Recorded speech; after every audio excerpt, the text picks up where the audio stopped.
m'oriente, donc je suis. C'est un grand titre, mais tu vas comprendre en fait pourquoi on a utilisé ce titre-là. Ici, Zahra Sani, coach en quête de sens, transition de carrière, pour mieux passer à l'action. Alors aujourd'hui, je suis avec Éric Beaulieu. Bonjour Éric, Salut Zara. conseiller d'orientation. Alors écoute Éric, je suis, parce que finalement c'est la grande question, Hmm. qui nous sommes, qui on est individuellement, en communauté, dans une famille, dans un pays, dans le monde, Et tant qu'à être dramatique, dans l'univers. reprenons Shakespeare. To be or not to Not to be. be. Effectivement, mais dans le fond, on revient à je suis. Je suis. Ouais. Je suis.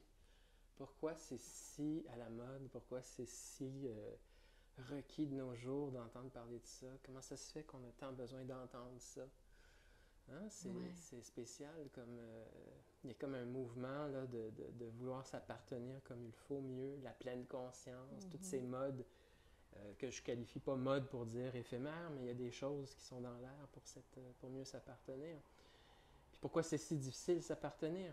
Ben moi, j'ai des hypothèses là-dessus. Vas-y, on J'ai veut des hypothèses t'entendre. là-dessus. Vas-y, vas-y. Ben, une chose que je mets souvent sur la table, c'est de dire qu'est-ce qu'on apprend à l'école, qu'on soit au Bangladesh ou à Trois-Rivières.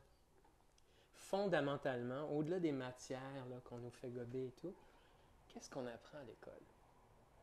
Qu'est-ce que tu répondrais à cette question? Qu'est-ce qu'on apprend à l'école? Fondamentalement, au-delà Fondamentalement, des on matières. apprend à faire et à avoir à l'extérieur. Mais Ah, tu vois, faire et avoir à à l'extérieur. l'extérieur, Et mais on voilà. n'apprend pas à être.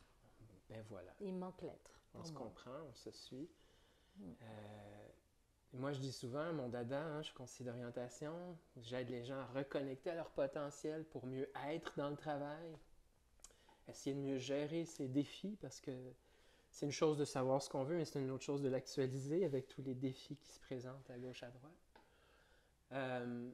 Ouais, donc je pense que l'école, tant que l'école ne nous aidera pas à connecter à notre potentiel et à découvrir comment l'actualiser, tant que l'école ne changera pas son discours de la réussite, hein, la réussite, c'est il y a quelque chose à l'extérieur, comme tu le dis, euh, et qu'on ne passera pas à une pédagogie, par exemple, de l'erreur.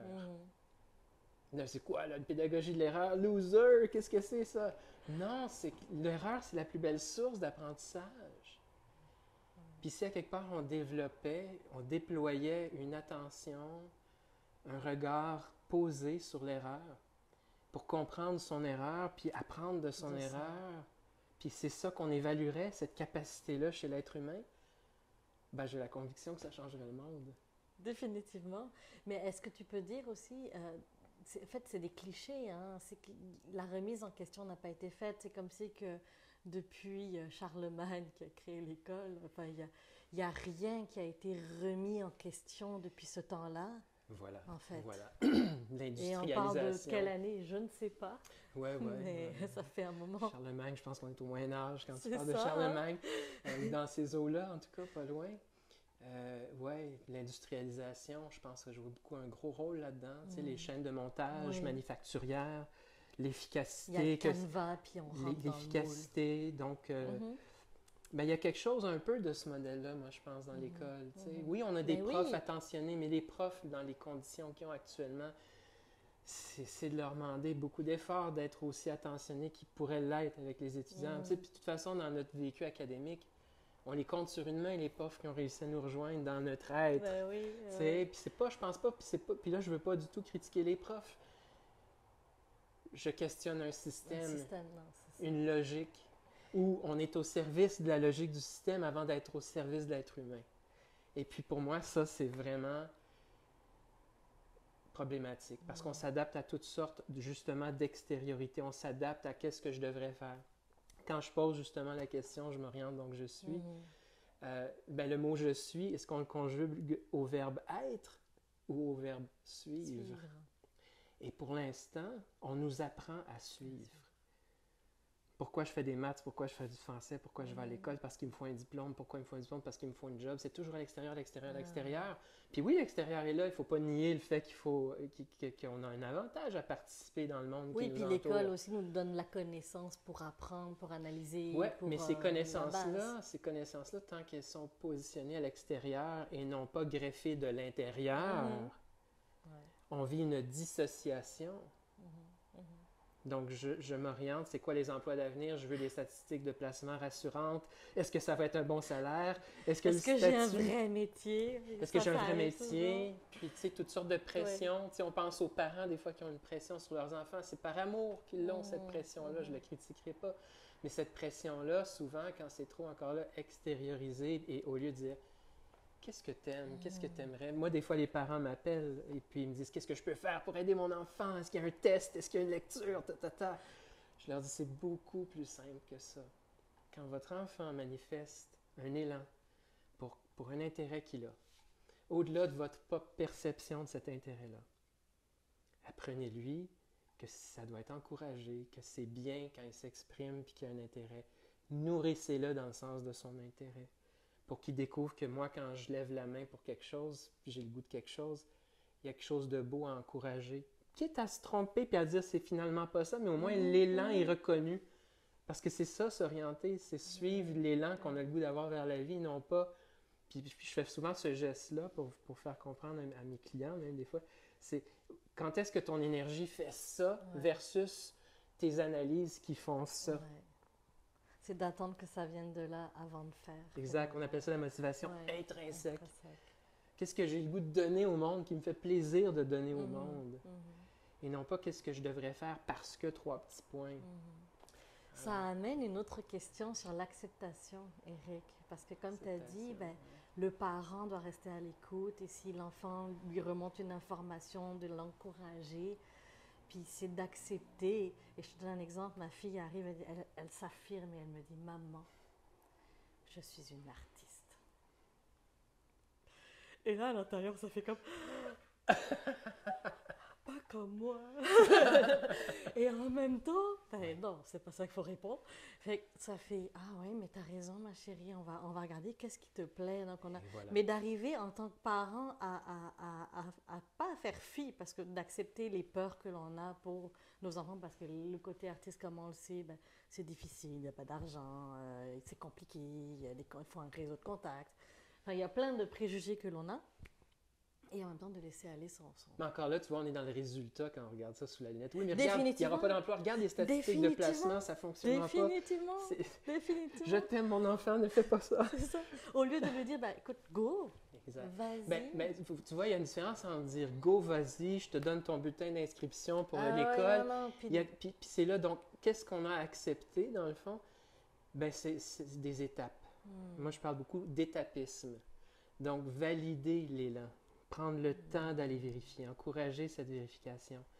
Il y a différentes façons d'impliquer la personne, l'enfant dans cet élan-là. Lui faire un cours préalable, lui faire des lectures, tout ça. Est-ce qu'il prend goût à ces étapes de validation? Est-ce que ces étapes de validation, justement, le confirment dans l'élan qu'il y avait au départ? Ou le questionne? Puis quand ça questionne, est-ce que parce qu'on questionne, c'est nécessairement problématique? Non, il faut peut-être ouvrir. Tu vas vérifier en confrontant avec la réalité. Tu vas vérifier, tu t'engages, puis plus, tu sais, s'orienter, c'est aussi s'engager. Donc, s'engager, c'est un chemin. Puis il faut lâcher prise du sacro-saint résultat, puis de l'attente de réussite et tout ça. Les gens qui réussissent dans la vie, c'est pas les gens qui ont fixé tant l'objectif de l'extérieur, c'est qui ont découvert quelque chose qui les allume, puis là, qui se nourrissent de ça, puis qui l'alimentent, puis qui cheminent à l'intérieur tranquillement, pas vite. Alors, c'est bien beau tout ça, Éric, mais maintenant, on fait comment pour être? Parce que finalement, c'est la grande question. Hein. Comment faire pour être? Ouh là là! Rien faire. Accepter. Je sais pas. Apprendre à se reconnaître. Apprendre à agir en fonction de ce qu'on reconnaît en soi. J'aime ça. Accueillir les peurs. Dialoguer avec. Ouvrir là-dessus. Parce que des fois, les peurs sont indicatrices de solutions potentielles. et puis parce qu'on les ferme puis on les tasse, on passe à côté d'une opportunité qui aurait pu être intéressante. Alors, être, c'est d'abord s'entendre avec soi-même pour peut-être ensuite aller dans le monde et puis exposer cette compréhension, donc des exercices qui pourraient être agréables à envisager dans ce sens-là, c'est essayer de vous rappeler du dernier élan que vous avez eu pour quelque chose, puis pourquoi ça bloque, puis que vous n'avez pas donné suite. Oui, donc, essayez de se rappeler d'un élan qu'on aurait pu avoir vers un désir, quelque chose qui nous tente, puis se rappeler de cet événement-là, puis se rappeler du dialogue qui est venu nous entraver dans l'élan. Et de vraiment prendre le temps peut-être d'en parler avec d'autres, mais des gens qui prennent le risque des élans dans leur vie. Parce que c'est sûr, si on va parler de notre élan à quelqu'un qui n'est pas habitué d'assumer ses élans, il va projeter ses propres peurs, puis ça va juste barricader. Alors donc, prendre le temps, ça peut être des choses simples comme ça aussi, tu sais, juste apprendre à être, s'entendre, s'écouter, partager ce qu'on entend en soi. Puis, Merci. Alors, cher ami, je te demande d'écrire sous la vidéo, pose-nous des questions et dis-nous. Alors, quel élan tu as eu? Est-ce que tu as été bloqué? Pourquoi tu penses que tu as été bloqué? Est-ce que tu es influencé par ton entourage? Qu'est-ce qui s'est passé? Alors, encore une fois, partage parce que c'est comme ça qu'on touche des milliers de personnes et qu'on peut les aider. Merci. Bye. La semaine prochaine, je rencontre Laurence Louillet-Tanné pour toi et on va aussi parler de réorientation, de transition de carrière. Et tu vas voir qu'il y a quand même un filon qui se dessine entre Éric Beaulieu et Laurence Louillet-Tanné. On parle toujours de l'humain. Je te dis à la semaine prochaine. Tu as aimé cette vidéo? Laisse-moi un pouce, un like, partage et pense à télécharger les e-books qui sont tout autour de cette vidéo. Ce sont des e-books gratuits que j'ai créés pour toi. Alors sers-toi et utilise-les, ce sont des outils en or. Je te dis à la semaine prochaine. Bye!